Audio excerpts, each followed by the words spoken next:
Okay, this is the lecture video for MAC1114 trigonometry. We're in section 6.3 where we're going to be taking a look at the properties of trigonometric functions. Specifically, we're going to look at the domain and the range for each of the 6 trig functions, as well as the period and what that means with respect to each of those trig functions. We're also going to be looking at the signs of each of the 6 trig functions in each of the quadrants on the xy plane. We're also going to be finding the exact values of trig functions using the fundamental identities. And we're also going to be presented with a particular angle that we will rotate to, create a right triangle based off of that rotation, and go further into our knowledge of reference angles in order to evaluate or find the exact value of the trig functions. We'll also be working with properties called the even and odd properties. Okay, so let's start by our discussion regarding domain and range with the sine and the cosine graph. Every time I present 2 graphs, I'm going to present them in a way that their domains are the same. Their ranges won't be the same, but these 2 are presented together because they both have the same domain. I know the picture that you have, it just has like a blunt cutoff point there. You might want to add these arrows to both ends.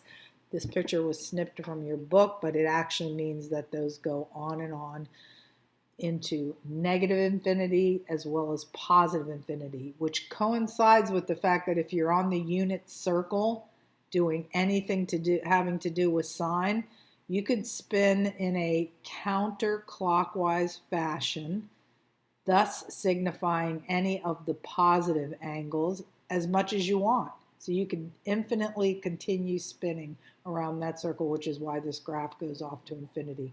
Likewise, if you were going to spin to any negative angles where you spin in a clockwise fashion, you can do that as you could spin around that circle as many times as you want, which signifies this goes to negative infinity as well. Both of these graphs do. So the domain of both the sine and the cosine graph is anything from negative infinity to positive infinity. That can also be said in this way. The domain of the sine function is the set of all real numbers. This is just that same statement in interval notation. So for both sine and cosine, we can state it in words like this, or we can say that the domain is negative infinity to infinity. If you're going to use interval notation, you have to at least put DOM for domain, so I know that you're talking about the domain and understanding that this is the domain rather than the range. So be clear. When you talk about domain, you know that you're just basically talking about how wide the graph is. What are all the x values that this graph goes through?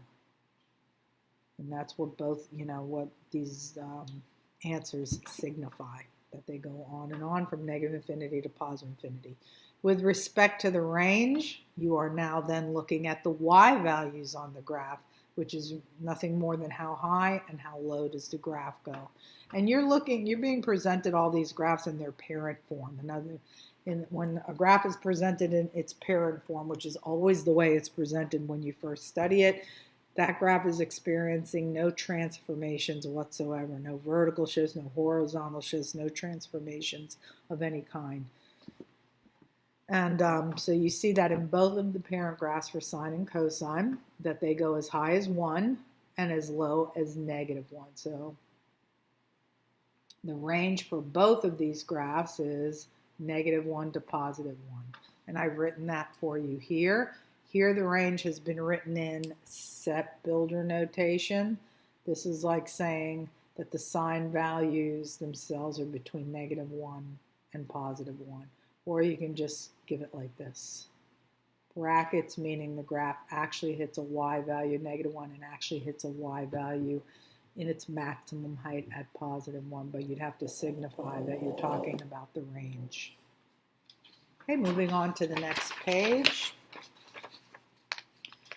where we begin to talk about domain and range of tangent and secant. Again, these 2 graphs are grouped together because they actually have the same domain. And notice that now you're looking at graphs that have asymptotes. So a little review on what an asymptote means. They are the x values at which that particular function is undefined. In other words, if you were to put these values where you see them dropping these vertical asymptotes, if you were to plug pi over 2 into a tangent function, your calculator would quit on you, meaning that it cannot calculate tangent value at pi over 2. So undefined in graph form means that you will see a vertical asymptote through those values so that the graph is not drawn on top of those particular x values. Notice that both of these graphs have asymptotes at 1 pi over 2, 3 pi over 2, and if they had created more of this graph, then the next one would have been 5 pi over 2, 7 pi over 2. And all of the negative counterparts for those asymptotes, negative 1 over 2, there you see that negative 1 pi over 2 over here, corresponding to the positive 1 pi over 2. If there's an asymptote at 3 pi over 2, then there would be one at negative 3 pi over 2. It's just that they only, graphed a portion of this graph. Notice that this graph over here for the secant graph, it also has the same asymptotes. In other words, those asymptotes are coming down at 1/2 of a pi, 1 pi over 2, which is 1/2 of a pi. Then at 1.5 pi, because here you're between 1 pi and 2 pi. So this is 1.5 pi, or in other words, 3 pi over 2. So you have those same asymptotes here. This is 3 pi over 2. This is 1 pi over 2. And then you see, the negative counterparts over here. This is negative 1/2 pi, this asymptote right here. This is negative 1.5 pi, or 3/2. Okay, notice that in both of these, we could just describe where these asymptotes are, because you're going to have to describe where they are as exceptions when you discuss what the domain is for either one of these graphs. So we can just state that these asymptotes in both graphs are happening at odd multiples of pi over 2, meaning the coefficient in the top next to the pi are odd integers. So this is 1 pi over 2, 3 pi over 2, and if it went further, like I said, would have been 5 pi over 2, and all those same numbers on the opposite side, but with negatives. Okay, so that is your domain for tangent and also secant. I do want to make a comment here that this can be a little bit confusing when you're first looking at the graph for a secant graph. The only part of this that really represents the graph of the secant are these parabolic shapes. Everything else is just to hold those parabolas up. So you have one there, you have part of another upward parabola, part of another upward parabola here, but again, they're only graphing a portion of it, so that's why you're only seeing that. So only pay attention to those when you're doing the range. We've just discussed what the domain is, and it's written for you right here. Domain of a tangent as well as a secant is a set of all real numbers except odd multiples of pi over 2. And those odd numbers that you're seeing right next to the pi, 1 pi, 3 pi, 5, those are called integers. So odd integer multiples of pi over 2. Those are the exceptions for what x is allowed to be. And that's the same for both of these graphs. When you're doing the range, as I said, you need to understand what actually represents the secant graph. It's just these parabolic shapes. Notice that these parabolas happen within the sections that are created by the asymptotes. You have all these asymptotes, and inside of each, in between each of these asymptotes, you either have an upward or a downward parabola. And the way you can tell it's upward is that when you are, this thing that you see here in the middle, this is called an auxiliary graph. So really, you're going to be able to graph when we get into the graphing sections in 6.4 and 6.5. You're going to be able to graph secant by first just graphing cosine. This cosine graph, although it's not part of the actual graph, it actually helps you establish where to start these parabolic shapes from.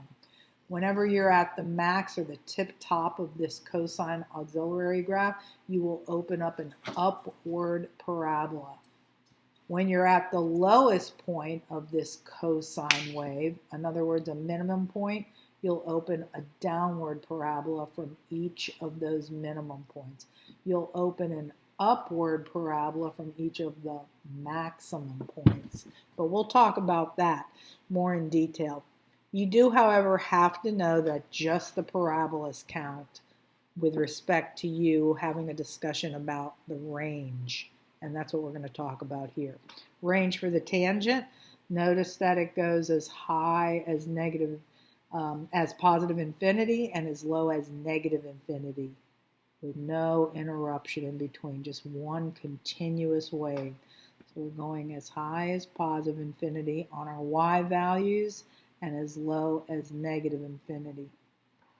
And so you see here, let's see, and I already wrote that here for you, that's the range. However, for this one, I didn't write it in interval notation like I did here, but I will. Here it is in set builder notation. You could say that the y values are either greater than 1 or they're less than -1. They're either above the 1 mark or below the -1 mark. If you want to say that in interval notation, you have to talk about the smaller y values first. So anything from negative infinity up to and including -1 would be for the downward parabolas. Or, this is the symbol for or anything from 1 to positive infinity would be the y values on the upward parabolas. Okay, so this is what you would say. You can say this would be the interval notation. I'm just giving you little pictures here to the side so you know which parabola I'm talking about. This would be the same answer. This is called set builder style, where you use greater than or less than symbols. This is interval style for giving the answer. Okay, last two graphs that we're going to look at are cotangent and cosecant, again grouped together because they have the same domain. Okay, domain is because all of these graphs go continue on and on to the right and on to the left. This one does, this one, and so does this one. All of them did. But any of the ones that have asymptotes, as the two graphs that I just discussed above, as well as the two that I'm on right now, they have exceptions to what is allowed to be used for the x values. It's not just a free-for-all where you can use any x value you want. Okay, so notice what the asymptotes are telling you. You just want to notice where those asymptotes are being dropped. This asymptote is right at 1 pi. Then there'd be another one at 2 pi. There's actually one right here because you can see this is when a graph approaches it, it gets very, very close to wherever there's a vertical asymptote, but never quite touches it. So even though that's not shown, there is an asymptote right in there. And you could even put that in there if you want to. But what happens is that the asymptotes for this particular cotangent graph happen at 1 pi, 2 pi, and if you want to, you can maybe just add one here so you're very clear that for every integer multiple of pi, there's going to be a non-allowable x value, and that's why we drop these vertical asymptotes so that you don't draw any part of this wave, of this cotangent wave, on the values that are just really not even defined. And all of those same values would be over here. They only went up to -pi, but it would have been -pi. There would have been one at negative 2 pi, another asymptote. And these waves just continue in this same shape. They skim up against the left asymptote, turn right at the midpoint, and change directions and skim right up against the other asymptote. Same thing here. Skim up against the leftmost asymptote and not touch it. Right at the midpoint, in between the two asymptotes, they turn, and then skim up against the other asymptote. So that wave just continues, just to give you a little bit more of the graph. So every time you're at an integer multiple of pi, you have an asymptote. So the domain of the cotangent, and this one as well, that has the same asymptotes, is a set of all real numbers except integer multiples of pi. Okay, notice that these are at the same place. 1 pi, 2 pi, there would be another one at 3 pi. You can see them over here, negative 1 pi, negative 2 pi. Again, when you go to start talking about, we're just having a discussion about the domain right now. This and this have this and this have the same domain. Just all set of real numbers except not defined at integer multiples of pi. When you're going to go and talk about the range, however, you need to once again understand that in the secant and the cosecant graph, only the parabolas are actually part of the graph. Okay, these upward parabolas will always open from the maximum point of this auxiliary graph. And this auxiliary graph is built using the graph that is reciprocally related to cosecant. Cosecant and sine of x are reciprocally related, just like secant and cosine are reciprocally related. So that's where that auxiliary graph comes from, but we'll get into more of creating that by hand when we get into section 6.5, the last section of this chapter. Okay, so just look at the upward and the downward parabolas when you are talking about the range. Okay, range of this function, easy. It goes to positive infinity. All these waves with respect to their y values, they go as high as positive infinity and as low as negative infinity. And that's what you see right there. This, on the other hand, these y values, just like in the secant graph, they are 1 or greater, or the ones on the y values on these upside down parabolas are all less than negative 1. And that can be stated in interval notation, just like I did right here. It can be anything from negative infinity for the downward parabolas all the way up to and including negative 1, or for the upward parabolas, anything from 1 to infinity. That's just another way of stating this, making this same statement. Set builder style, interval style. Moving on to the examples.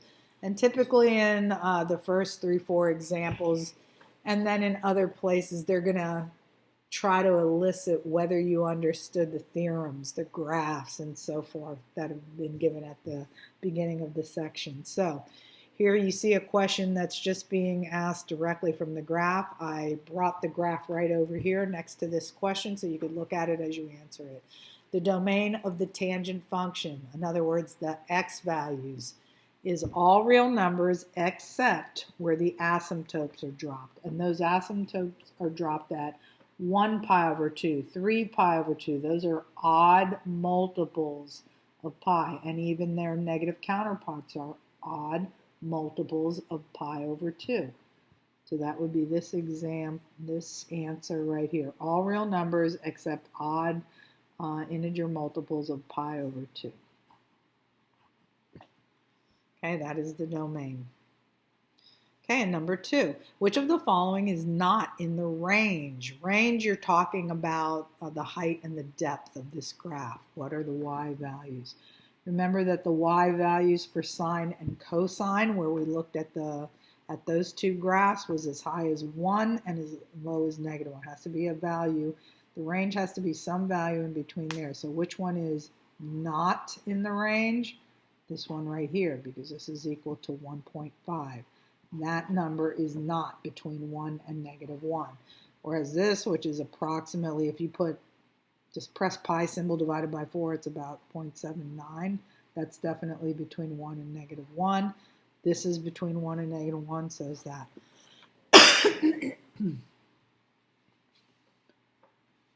Example 3. What number is theta is f evaluated at theta equal to the tan? So is not defined. Is f of theta equal to tan of theta not defined? So they just want to know, where is tan not defined? Once again, you still have that picture right up here used for example 1. Where is the tan not defined? Where the asymptotes are. So again, odd multiples of pi over 2. Odd integer multiples, that would go right here. Odd integer multiples of pi over 2.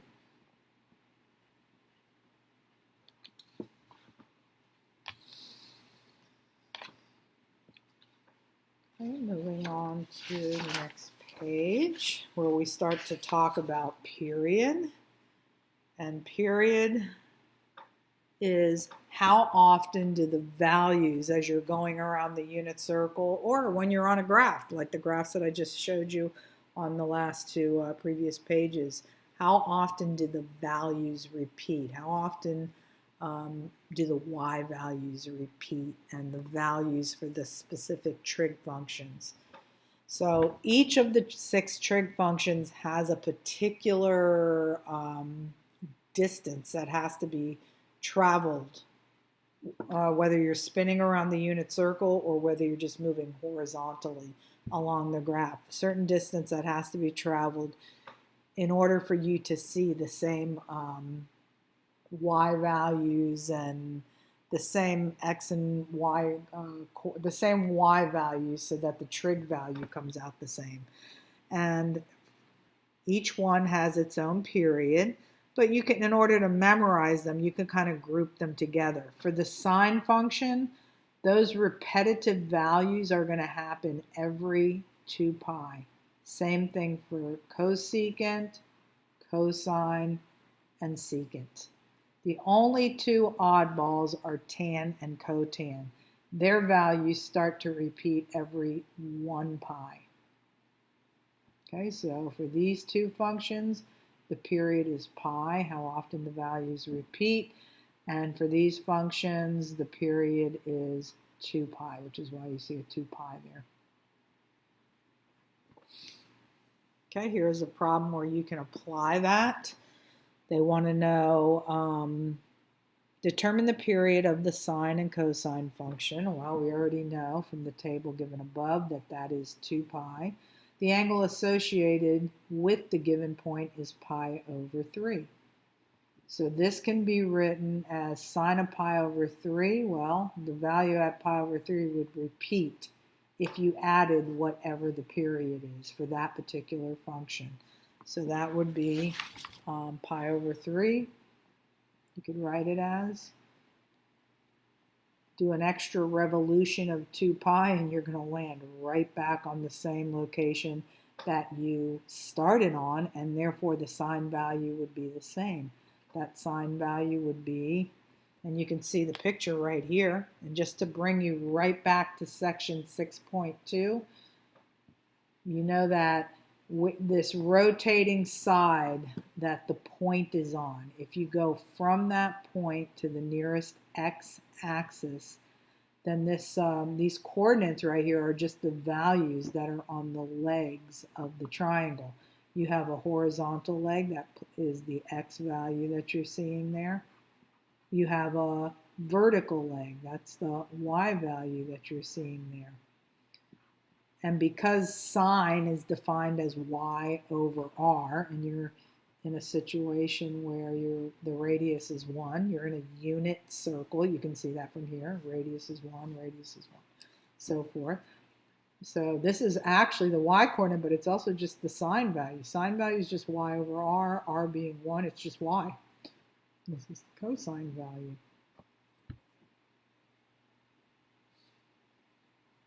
Okay, so that sine value, whether you're at pi over 3 or whether you do an extra revolution of 2 pi, is the y value. Cosine value at pi over 3 is the same thing. If you pay attention to the period and express it in terms of the period where values start to repeat, just rotate an extra 2 pi and you'll be right back on pi over 3, right back in this same triangle where the cosine value would once again be 1/2. So those values at the original location, which they were saying is pi over 3, are just going to repeat all over again if you rotate 2 pi, an extra 2 pi from where you're at right now, do one full revolution, put you right back here, and causes this whole triangle to replicate, and therefore the values repeat.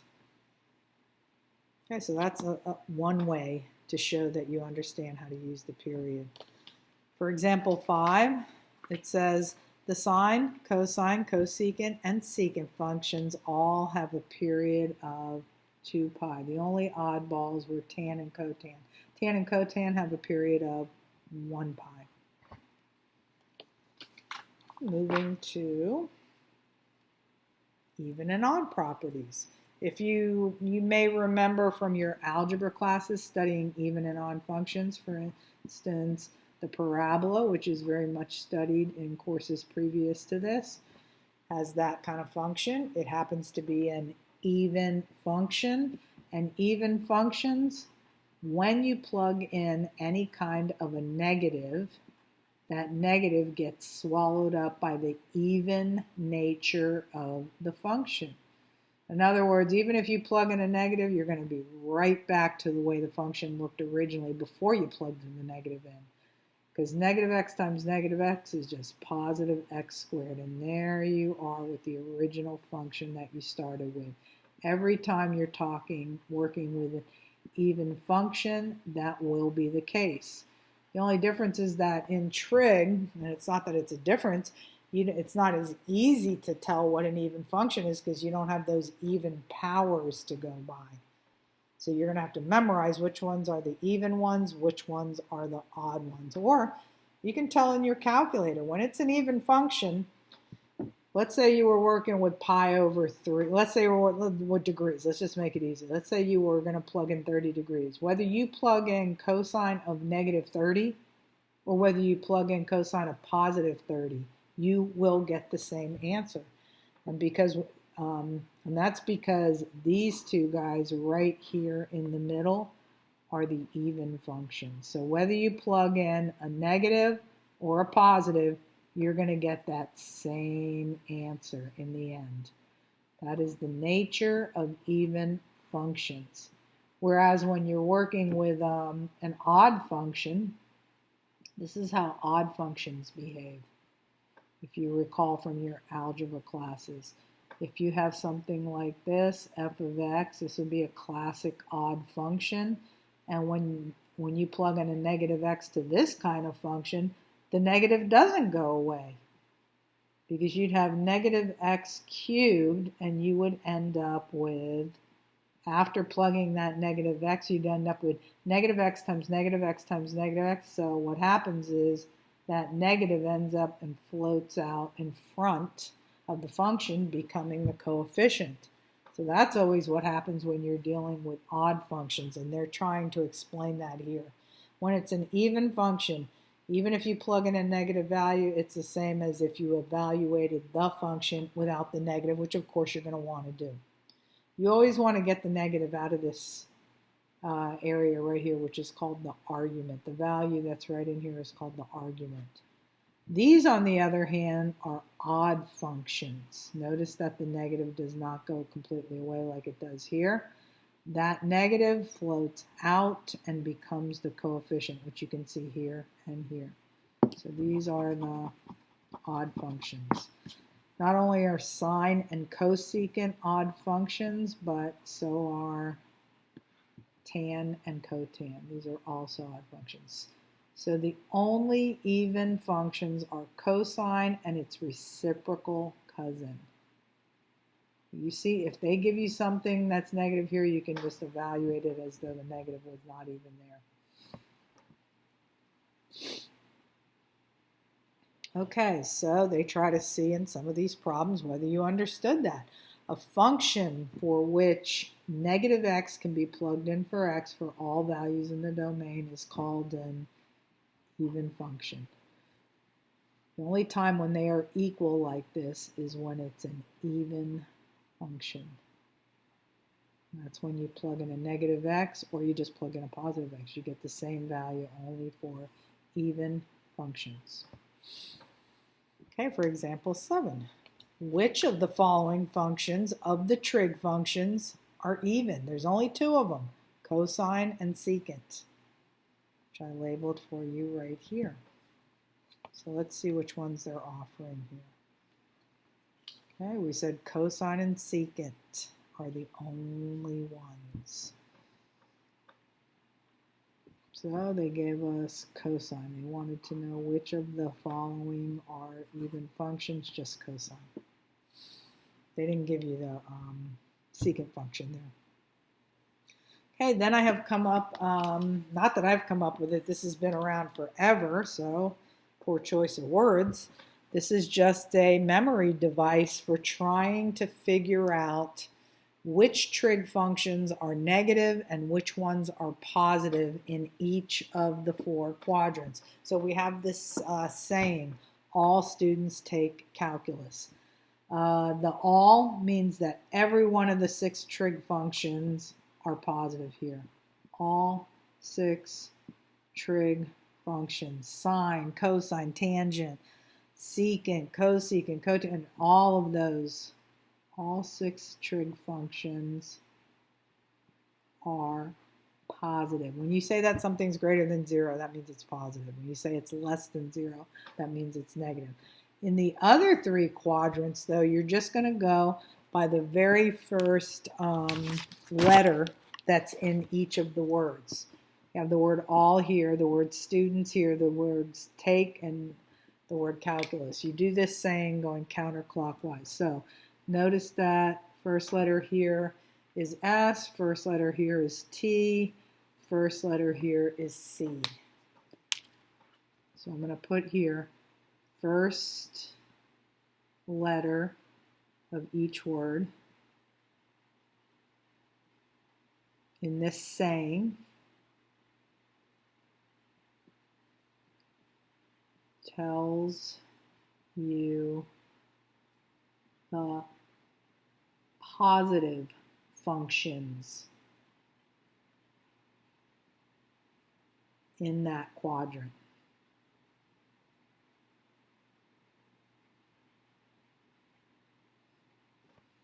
Okay, so see how there's an S here? That means, and use that first letter to pick one of the 3 basic trig functions, sine, cosine, or tangent. Begin thinking in that way. So S, one of the 3 basic trig functions that starts with S is sine. So sine is positive, and then cosecant is just the flip of sine. So if sine is positive, when you flip it over and do cosecant, that has to be positive also. So if these are the positive ones, that means all the rest are negative. Knowing what's positive implies what's negative. So if sine and cosecant are positive, then cosine would be negative. I'm just going to list the 2 positive ones each time, but I do want you to understand that knowing that these 2 are positive means cosine is negative, tan is negative, cotan is negative, and secant is negative. Okay, all the other 4 of the 6 trig functions would have to be negative if these are the 2 positive ones. Okay, again, the sine was implied by the S, and cosecant is just the flip of that. So you're going through that kind of reasoning to know what is positive and what is negative in each of the four quads. The word, the first letter being T here means that tan, because it also starts with T, is positive. Flip of this is cotan, so it would have to be positive also. When you flip something over, it does not change its sign. And then anything that's not tan and cotan would have to be negative. The C for calculus here, one of the three basic functions that starts with C is cosine. Cosine would be positive, and its reciprocal cousin, secant, would therefore also have to be positive. Anything that's not cosine or secant in the fourth quadrant would be negative.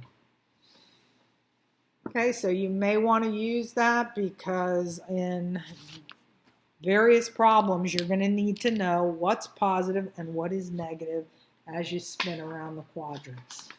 Okay, let's go to last set of properties. These are called the fundamental identities, and it is how you define the 6 trig values using words. You'll be using this over and over again in section 7.3. We're going to be doing 7.3. It might be 7.4 and 7.5, where we're doing identities. We're proving identities, and they can only be done using these fundamental identities. So this is your first presentation of those identities. They may have been mentioned in 6.2, but I believe this is the first time. So here are the identities. Tan is y over x, same thing as sine over cosine. Cotan's the opposite of that. Instead of sine over cosine, it is the reciprocal, cosine over sine. It's the reciprocal of this definition. Cosecant is the reciprocal of sine. This is one way to write a reciprocal, 1 over whatever it's the reciprocal of. Sine is the reciprocal of this, so cosecant can be written as 1 over sine. Secant is reciprocal to cosine, so it can be written as 1 over its reciprocal. Cotangent can also, not only can it be written like this, I mean, if you're writing tangent in all sines and cosines and you just flip that over, you have the cotangent definition. But you could also say cotangent is simply the reciprocal of tangent. You could even put tangent right here and 1 over cotangent there. That would be another way to relate the two. Okay, what you're seeing down here on the bottom row, these are all the Pythagorean identities using the trig words.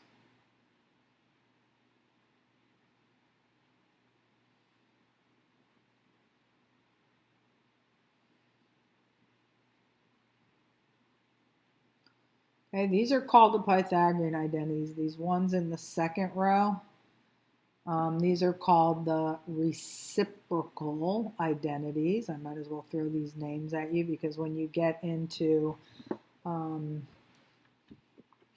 spelling it right, when you get into the section where you're proving that two identities are equal, you're going to have to give a reason for I'm having a hard time spelling this. You're going to have to give a reason for each step.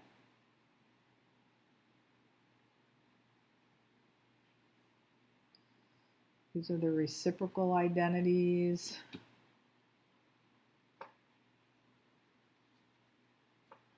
And these are called the quotient identities.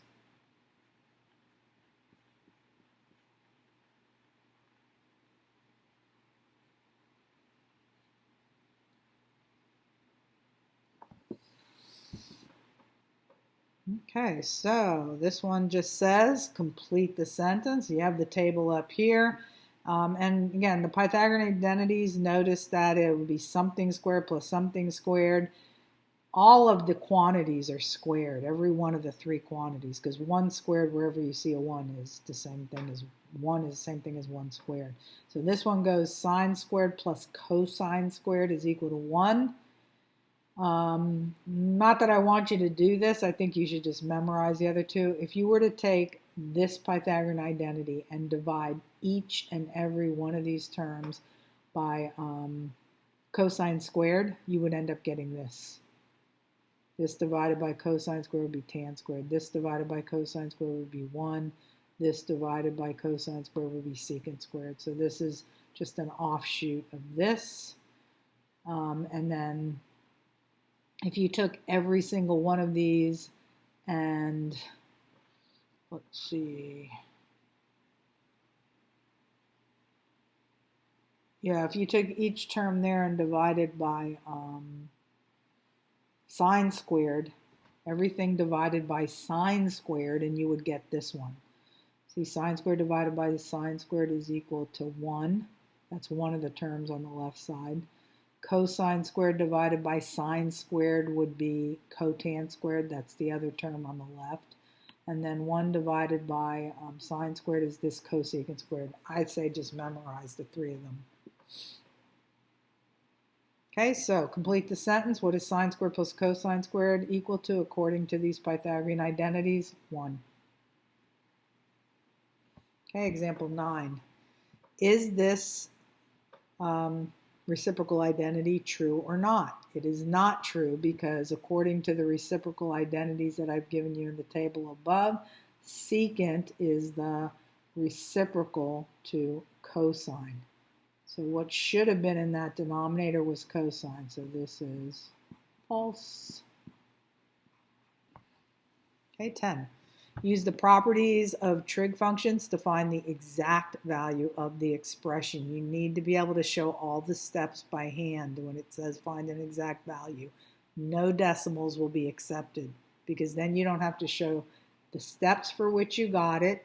You don't have to know the definitions, and you don't have to know how to simplify any of your algebra because your calculator would be doing all that for you, and therefore it is useless with respect to grading purposes. I need your work in order to give you points. Every time you take a test, if you get an answer right, that's only half the points. The other half come from the steps you provide to support that answer. So make sure you're working on how to show work. How do you show work in this problem? You show that you understand that the way to get the answer for this without a calculator would be to know that this is the reciprocal of this. It can be written as the reciprocal of sine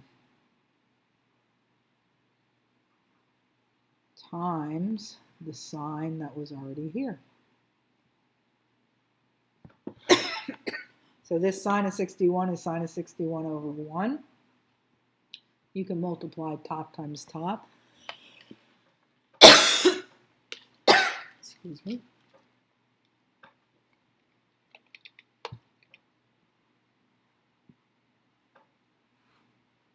Over bottom times bottom.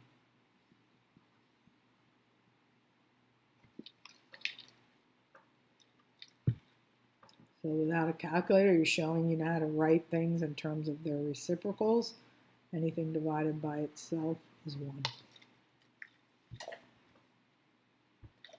Example 11, you're going to determine the quadrant that each of these are in. Okay, I'm going to take just a small break. I'll be right back.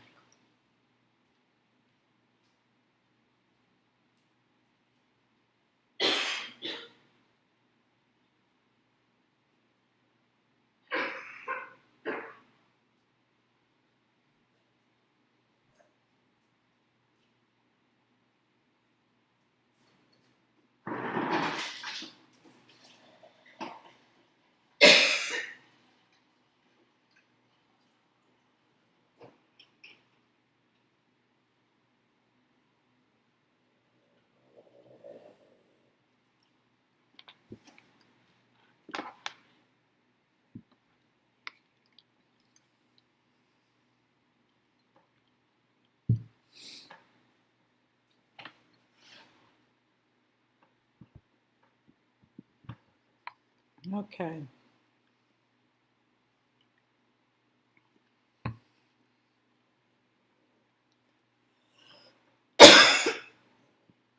So we're naming the quadrant that satisfies both of these conditions. So you can use the saying that I provided you with a couple of pages ago, all students take calculus. And that can give you direction as to which quadrant satisfies this as well as this. So sine is positive here because all of the 6 trig functions are positive here. Let's just work with this one first. Whatever condition they're talking about, oops, this is sine is negative. Copied that wrong. So sine being negative, let's see. So let's see, they're all positive here, can't be here. And if we're using the saying that I taught you, just put that right here.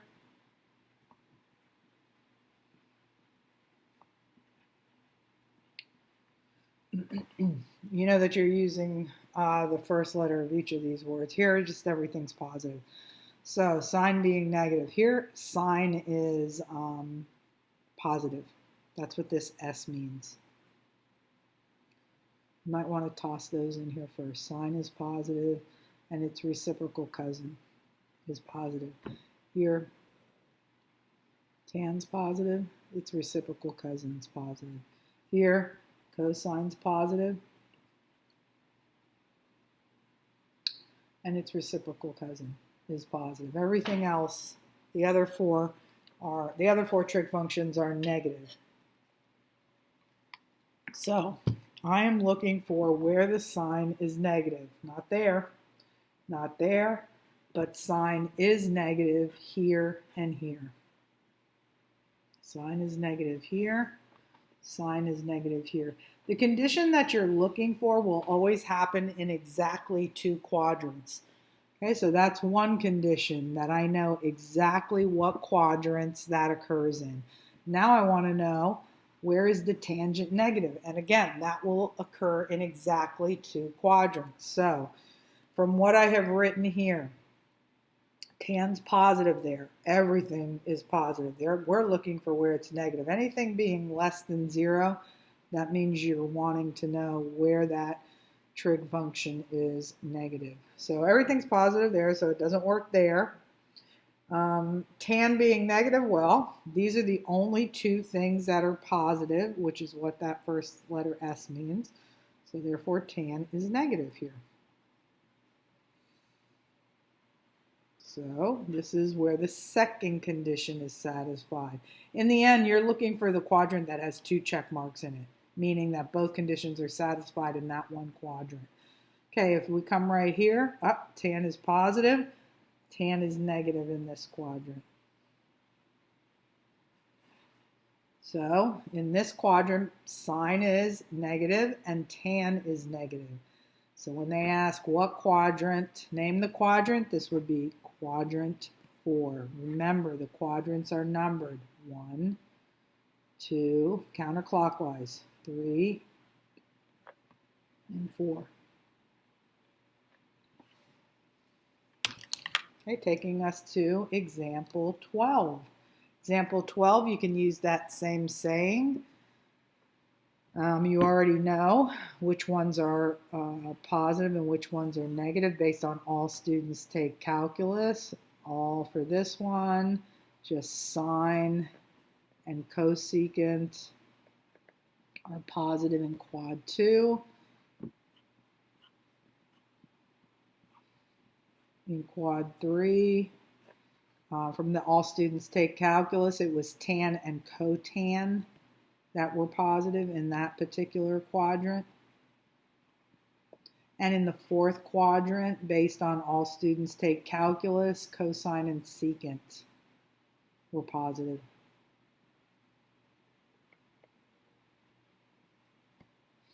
Okay, so we're looking for the quadrant where cosine is negative, and that would be, not here, cosine would have to be negative here because only sine and cosecant are positive. Everything else is negative.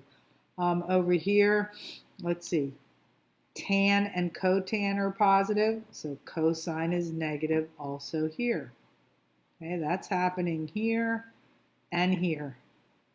And once you find the two places where that specific condition is satisfied, don't look any further because that will only happen in exactly two quadrants. You've already found them. Okay, now we're moving on to this other condition. Where is the cotangent? Look for each condition and what two quadrants satisfy that condition one at a time. Now we're looking at this condition right here.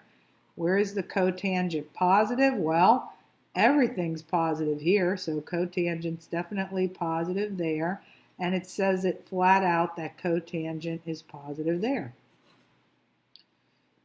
So quadrant 3 is the one that satisfies both conditions. Not only is the cosine negative, but the cotangent's positive. So the answer to this would be quadrant 3. Okay, so using all students take calculus to figure out which trig functions are negative and positive in the 4 quadrants. On this page, all I did is review the formulas that were given in section 6.2, and those would be all your x and y over r type definitions, anything concerning x, y, and r. So I repeated those definitions for you. I also dragged in SOHCAHTOA if you would like to use that. That is another way of getting these 6 definitions, only using this little memory device. Each 3 letters gives you a formula. And from that formula, you can also get its reciprocal counterpart. So SOH, first letter gives you the name of the function. So it's sine of whatever angle you're working with. And then all of these are defined in terms of fractions, only using these words here.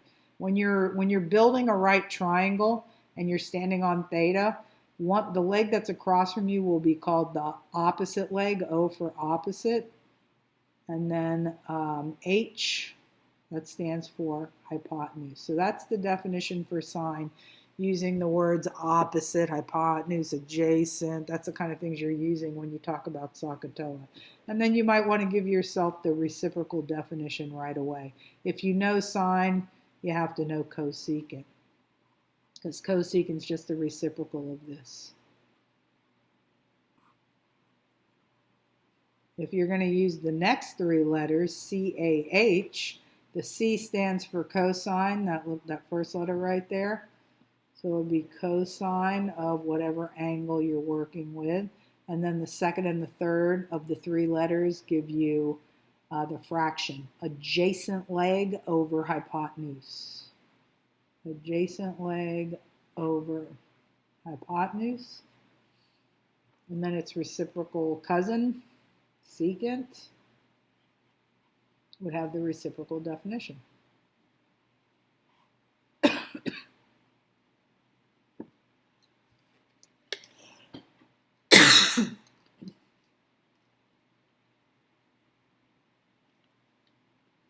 And then the last 3 letters give you tangent. Tangent of an angle is opposite over adjacent legs.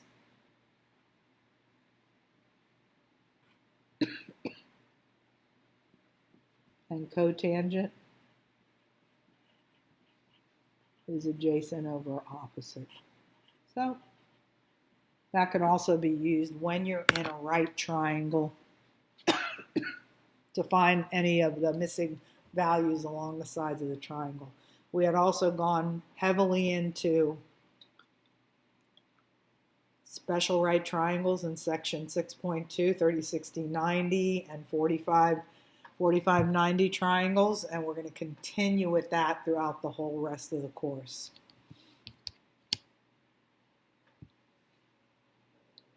And I gave the formulas for these again, that both legs are square root of 2 over 2, which I asked you to memorize in section 6.2, and we'll keep working on that, you memorizing those.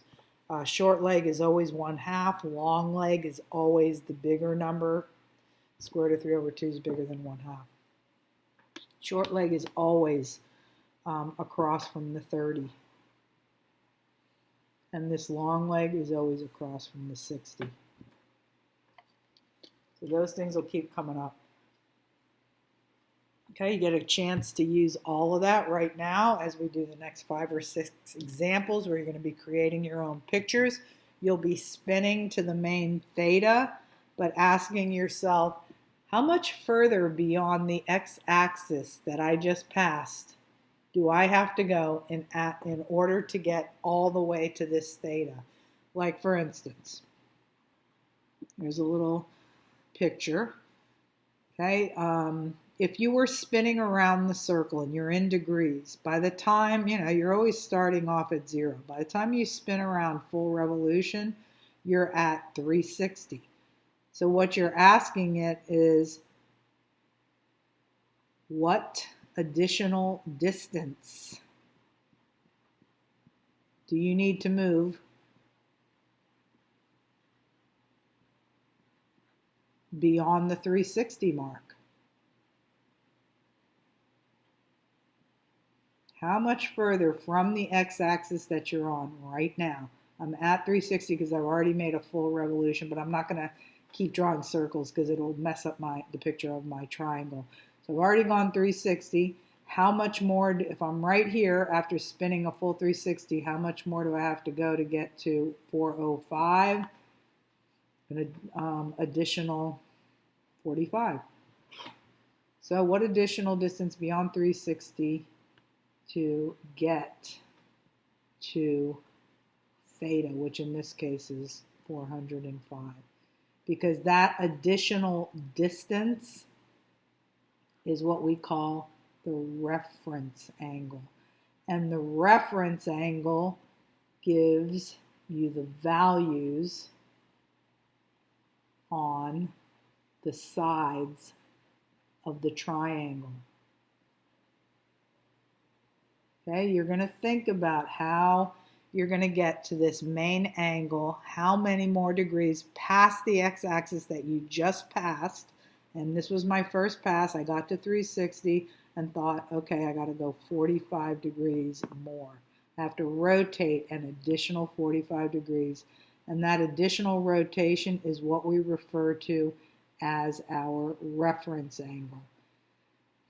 You're going to go from the edge of this line right here to the nearest x-axis, closing up your rectangle and putting the values along the sides of the triangle. If this angle's 45, this central angle, so is this one right here. And in a 45, 45, 90, both the y value and the x value are square root of 2 over 2. While the hypotenuse is 1. Hypotenuse is 1 for your special right triangles. So when someone says do the sine at 45, that's the same as doing the sine off of the triangle that you have just built by rotating this hypotenuse to 405 degrees. And that 405 degrees, once again, that is your main theta. This is called the reference angle to theta. It's the additional that you had to go to get to 405. Okay, so when you do the sine, you work off this triangle and you use the definition for sine, which is just y over r. But since r is 1, it's really just y. The y value is always the value on the vertical leg of the triangle. Okay, you're going to be doing that through it. That's going to be like the main problem that comes up in every chapter and pretty much every section. Okay, here we go to 750 now, this time rotating to 750. That would take me rotating once to get from 0 to 360, and then if I go another 360, I'm at 720. So the question is, what is the additional amount, abbreviate a little bit, additional distance beyond 720 that I need to travel to get to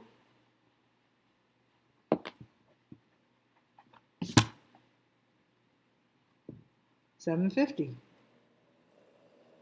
Okay, if you've already made it to 720, then you'd have to rotate an additional 30 degrees. Okay, we'll just call this reference angle right here, which is just the additional amount that you need to rotate beyond where you're at right now in order to get to this theta. So this arm that we're at right now, we are at 750. This is just the reference angle that is related to 750. It's the additional amount we had to go past 720 to get to 750. Therefore, this being these two are complements of each other, because here's your right angle. When you come straight down, you're forming a right angle. Okay, so let me get this slightly out of the way so I can put my numbers on the sides of the triangle. So this is called the 0 mark, but it also represents 720 when you do full rotation twice. All right, so always across from the 60, make sure you memorize these. You have your long leg, which is always square root of 3 over 2. Across from the 30 is always the short leg, which is a value of 1/2. In any 30, 60, 90 formula, 1/2 will be across from 30. Square root of 3 over 2, the long leg will always be, you can label these if you want, short leg, long leg. This is a smaller number than this is. That's why this is called long leg, that's called short leg. Your hypotenuse will be 1. Okay, this picture where you rotated to 750 is what's going to be used to calculate the value at 750. So now all you do once you've built your triangle is just write the definition for cosecant, which is really related to sine. Sine's y over r. So cosecant's the reciprocal definition, r over y. So this is going to be 1 over your y value, which is 1/2. And if you're going to simplify a complex fraction, you're just going to take the divisor, float it to the top, and flip it up over so that you're really multiplying by the reciprocal. Division by any number is the same thing as multiplying by the reciprocal of that divisor. So this is no longer here. It's up at the top, acting as a reciprocal. 1 times 2, 2. Okay, you are to be able on the test to draw the triangle showing your rotation, showing your reference angle, and how that reference angle gave you the values on the sides of the triangle. You will not be permitted to step into any exam with a picture that has numbers all around the circle, because then you wouldn't have to know anything. You just memorize those values. And when you get far enough, then yeah, that'll be okay, but not when you're in a class where you're demonstrating that you are building a foundation and learning it for the first time.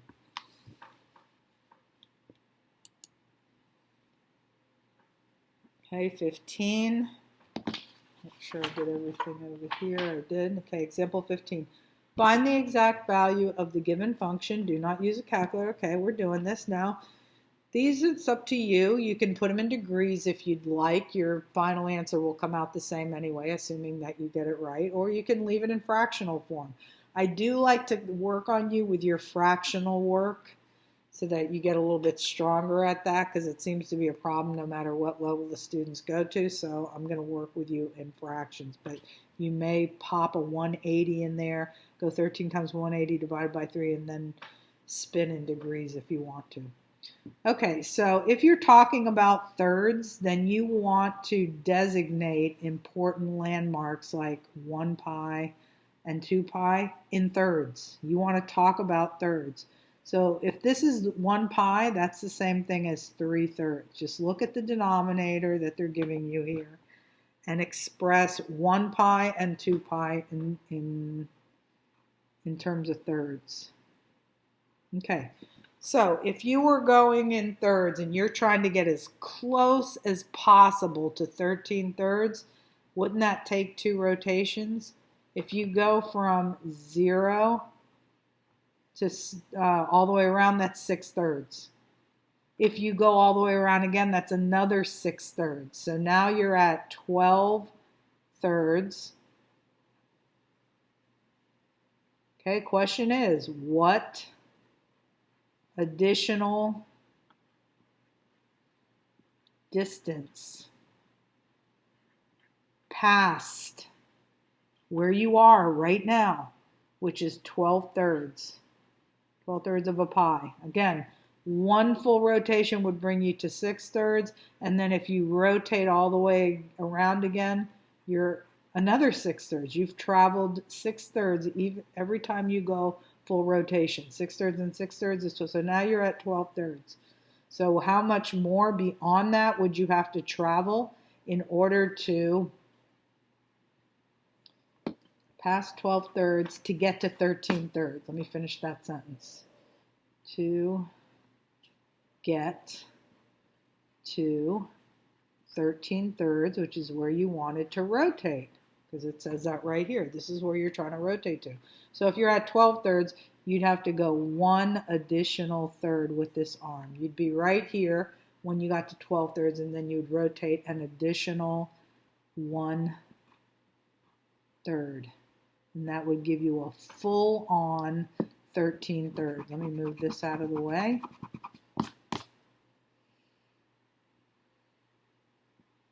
So we were at 12 pi over 3, and we were judging right from there, after doing 2 rotations, how much more did I have to go, and that would be 1/3, so that you've rotated all the way to 13/3 finally. But knowing how much additional you have to go to get to that is what we call the reference angle. This reference angle, 180 divided by 3. Pi is 180. 180 divided by 3, that's 60 degrees. Have to know where the 60 and the 30 is, or you don't know what the long leg and the short leg is. If this angle is 30, the one right here at the origin, then its complementary partner is 30, because these two angles have to add up to 90. Always across from the short leg, across from the 30 is the short leg, which always measures 1/2. Across from the 60 is the long leg. Okay, now every triangle, I've only drawn one. I did one in, well, actually I've done, this is my third one. In example 13, I rotated to 405, ended up in quadrant 1. Nothing was negative here. So not the y, because this vertical leg always stands for the y, and the horizontal leg stands for x's.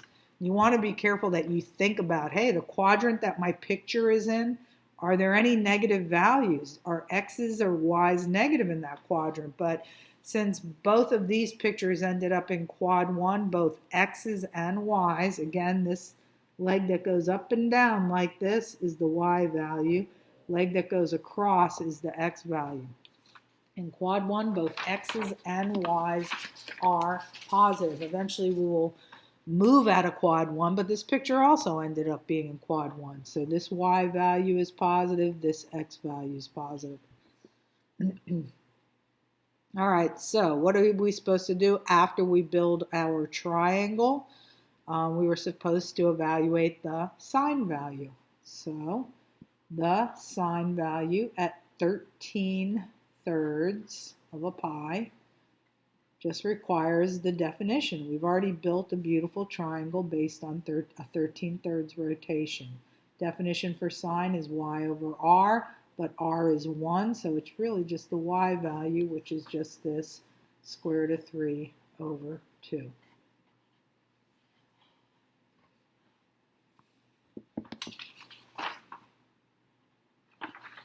All right, example 16. Now this one, let's see what quadrant we land on, and this time we haven't landed anywhere except quadrant 1. So 19/6. All right, so now what I want to do is think of my landmarks in terms of 6s. Again, these are the two landmarks, 1 pi and 2 pi. 1 pi is the same thing as 6 over 6. Just any number over itself. I wanted the denominator to be 6, so the top had to be 6, so that this would be equal to 1 pi. Then this has to be equal to 2 pi. How many 6s are equal to 2 pi? 12 6s.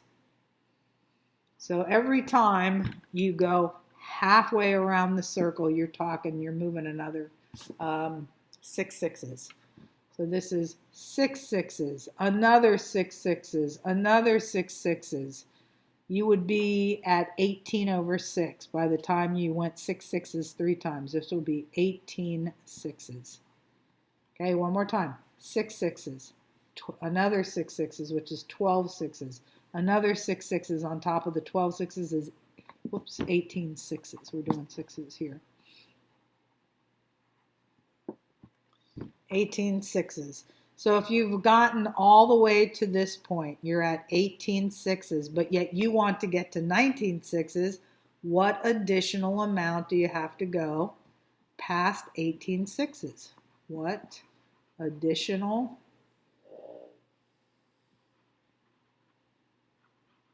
distance past 18 sixes do you need to move to get to 19 sixes? We've already moved to 18 sixes. That's where we're at right now. And I'd have to go one more 6 to get from 18 sixes to 19 sixes. So I'm going to put that I did an extra pi over 6 rotation, adding that 1 6 to the 18 sixes. So now I'm at 19 sixes as far as how far I've rotated. From the edge of this line, travel to the nearest x-axis. Okay, this is your reference angle. This is the main theta. The theta is this one that the main theta is this one they're telling you to rotate to. The reference angle is the additional amount from either the negative x-axis or the positive x-axis that you need to continue rotating to get to that final theta. But it is this reference angle that gives you all the values on the two legs so that you could actually do the secant. Okay, pi divided by 6 is 30. 180 divided by 6 is 30 degrees. So your central angle right here at the origin is 30. Therefore, this has to be 60. Across from the 60, long leg. Always square root of 3 over 2. That's your long leg value. It is negative. It represents the x's on this triangle, this horizontal leg. And in this quadrant, x's are negative. Across from the 30, which is this vertical leg, is the short leg. Always across from 30 is the short leg, which has a value of 1/2. Well, this represents the y's.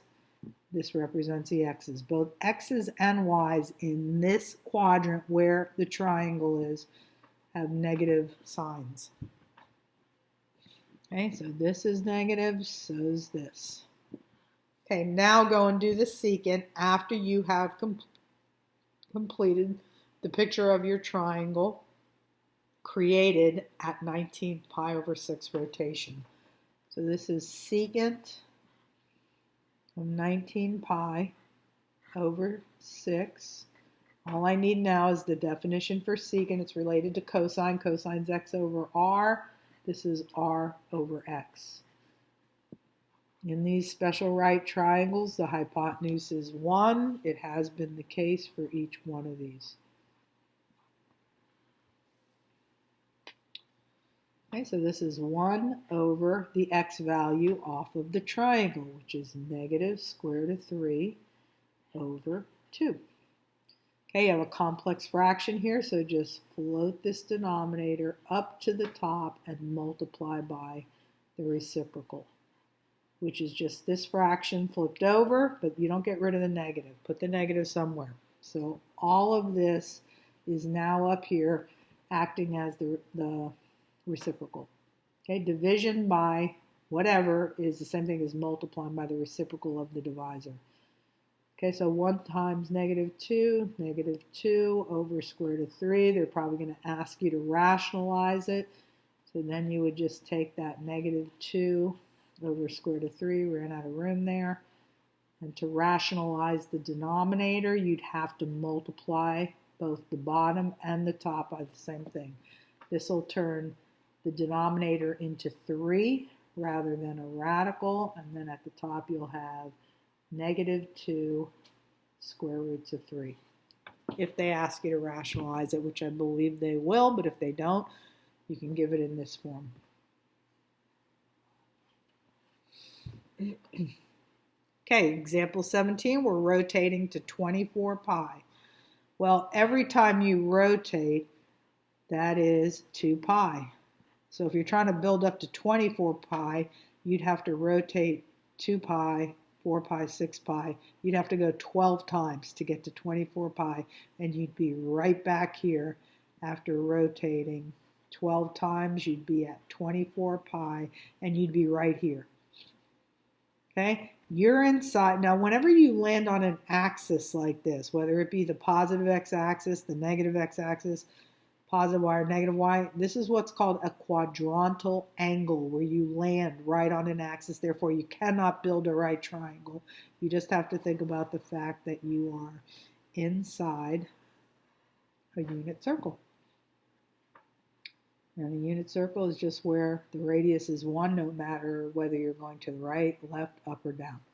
So coordinates at this location, at this point right here, are your 1 unit out, and this point is 0 units up in the air. 1 unit for your x coordinate, 0 for your y coordinate. So you have an x, you have a y, you have an r. And that's all you need to get any trig value. You're looking for the sine value. Sine has its own, each one of these has its own definition. It's just y over r, or just y since the r is 1. And that y value is 0. Okay, so that's example 17. Moving on to 18. Okay, problem number 18, find an exact value. We're going to rotate to 13 pi over 4. So for 13 pi over 4, once again, we're going to land in a quadrant that has some negatives in it. I'll draw a picture for you just so you can get used to renaming the 1 pi landmark in terms of the denominator. This would be 4/4, whereas this is 8/4. 2 pi. And by using those two important landmarks, you can judge how close you're getting to this. Like if you're at, you do a full revolution all the way back around to where you started, which is 0. You're at 8/4. You still need to get to 13/4. So what additional distance beyond 8/4 is needed or required, either way, I don't care how you write it, is required to get to 13/4. You're trying to get to 13/4. And right now you're at 8/4.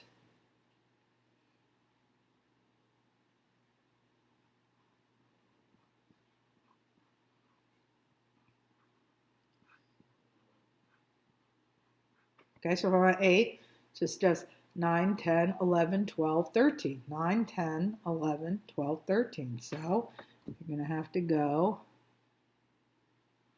let's see, if you went from here to here, that'd be another 4/4 on top of where you're at. So already I've rotated all the way around and got me to 8/4. Then I just went another 4/4. Another 4/4 on top of 8/4 is 12/4. I'm almost there. And then one additional fourth beyond that 12/4 mark. Okay, so I went 8/4 all the way around. Then I went another half a circle, which is equivalent to another 4/4. That got me to 12/4. And now I went one extra fourth. Right in here is my reference angle. It's the additional amount I needed to go beyond where I just was at 12/4 to get to 13/4. Pi over 4 is the same thing as 45 degrees. If this angle right at the central angle is 45, then so is this one. And in a 45-45 degree right triangle, both legs are square root of 2 over 2. Now you're in negative x territory. So this, which represents the x value, negative. The y's are negative in this quadrant also. And so it is negative. Now you're going to do the tan value. The tan value off of your picture that was created by rotating to 13/4, which revealed that you had a reference angle of 45 degrees, and thereby you had these leg values of square root of 2 over 2, both negative. So when you go to do tan value, use your formula for tan, and then your values for y and x right off the picture. This is y, this is x. You can see that they are both the same amount. The y and the x are the same value, and therefore the tan value is 1. Okay, sine and cosine. Find the exact value of each of the 4 remaining trig functions. Okay, here they're telling you that you're going to be in a quadrant where sine is negative, but cosine is positive. Okay, so here is our picture right here. Okay, let's see. We want to be where sine is negative. The sine is like the y coordinate, and the sine is negative down here. Okay, so this is the sine is negative here and here because sine is nothing more than y over r, and r can't possibly be negative. It is always a positive value, the r value. So that's not what's causing it to be negative. It's because the y is negative when this is going on. The cosine is just x over r. This is defined as y over r, and the r can never be negative. Your r value is always positive. So if anything is negative, it's not due to the r value. Okay, so if cosine is positive, that's because x is positive. So you want to be in a quadrant where the y's are negative and the x's are positive. Y's are negative down here, but only in this quadrant, if you're just considering these two, are the x's positive. So this is the quadrant that you want to build your drawing in. So put your rotating arm right in that quadrant. You're never going to get a chance to know what the reference angle is, but you don't need to, because these values are the values along the sides of the triangle. And the only reason that they give you a way to tell what the reference angle is so you can find those values yourself, but they've already given them to you. So, based on these definitions, we're going to apply these numbers to the triangle. The y value, which is always the vertical leg, is negative 24. The hypotenuse, in other words, the r value, is 25, which is stated here as well as in this definition. Cosine is x over r, so your x value is positive 7. Okay, you're in a quadrant where y's are negative, your vertical leg, x's are positive, your horizontal leg. And now you can do these remaining trig values. Cosecant is defined as, let's see, it's the reciprocal of sine. Sine's y over r. So this is r over y. And the r value is 25.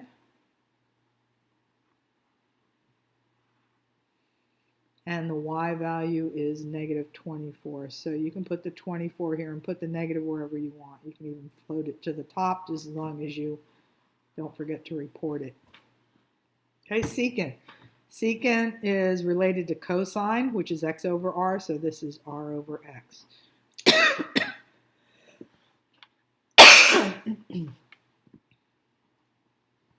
Okay, so r is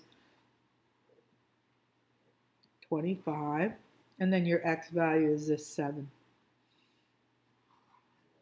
Tan is defined as y over x. So the y value here would be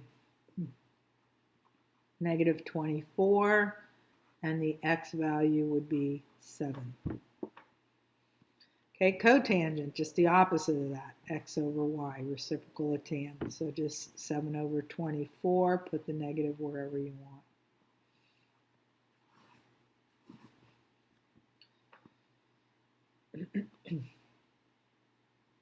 Alrighty, so that completes all the way up through 19. Okay, a couple more problems. This one is similar to that, only, you know, the difficulties of the radicals, so the radicals are thrown in there. All right, so let's see, let's get a picture going here. Okay, we have definitions. Sine is the same thing as y over r, so they're giving you the y value and the r value. Oh, I made too many videos. I'm losing my voice. And then the cosine is x over r. All right, now you want to find a quadrant where the sine is positive. You can see you have a positive sine value, and where the cosine is positive. And that one's pretty easy because everything is positive in quadrant 1. So you're in quadrant 1. I'm going to just draw my picture right there. That's a place where sine and cosine.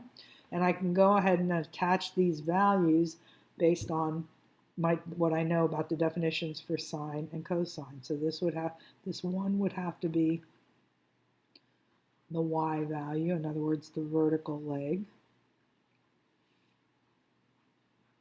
The x value would be the horizontal leg, and you can see that the hypotenuse is 14, given in both of these definitions, or both of these values. The x would be the top of this fraction, so that's square root of 195. No need to break that down, because even if you divided this by 5, I believe it would be 5 times 39. And both of those are prime numbers. So there's no taking a partial square root here. All right. Now that we have the picture, we can do these trig values right here. So cosecant, it's a reciprocal of sine, which sine is y over r, so the definition here would be r over y. R is 14, and the y value is 1. That's 14. Secant is the reciprocal of cosine, which is x over r, so this is r over x.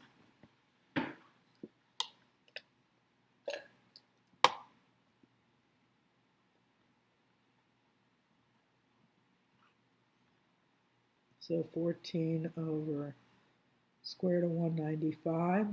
And if they ask you to rationalize that, you would just multiply the bottom by square root of 195. And whatever you do to the bottom, of course, you have to do to the top. So that would be 14 times square root of 195 over 195.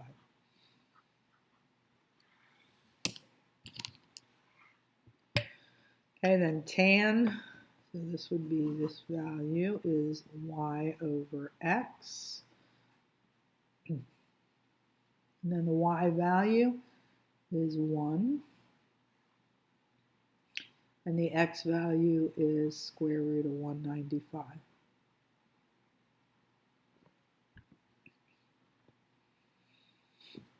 And if you're asked to rationalize this, just square root of 195, multiply the bottom as well as the top by that same value, and you would get square root of 195 over 195. And then cotangent would just be the reciprocal of this. And instead of flipping that over, just go back a few steps because this is equivalent to that. This is just in rationalized form.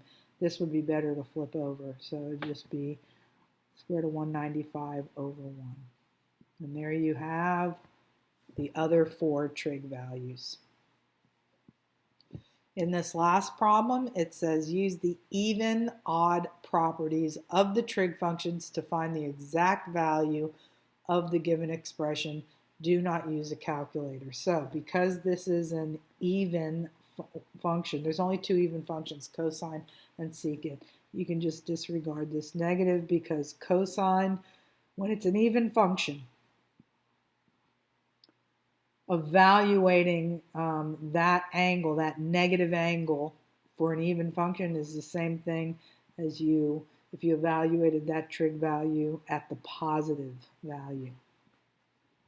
Okay, what is the cosine of 60? Well, just rotate to 60, rotate 60 degrees up in the air. That would make the partner 30. Cross from the 30 is always the short leg, also known as the x-coordinate. Across from the 60 is the long leg value, which is this is the y-coordinate that goes up and down like this, and the hypotenuse is 1.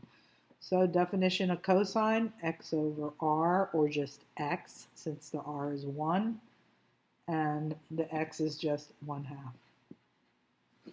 And that completes all problems for section 6.3.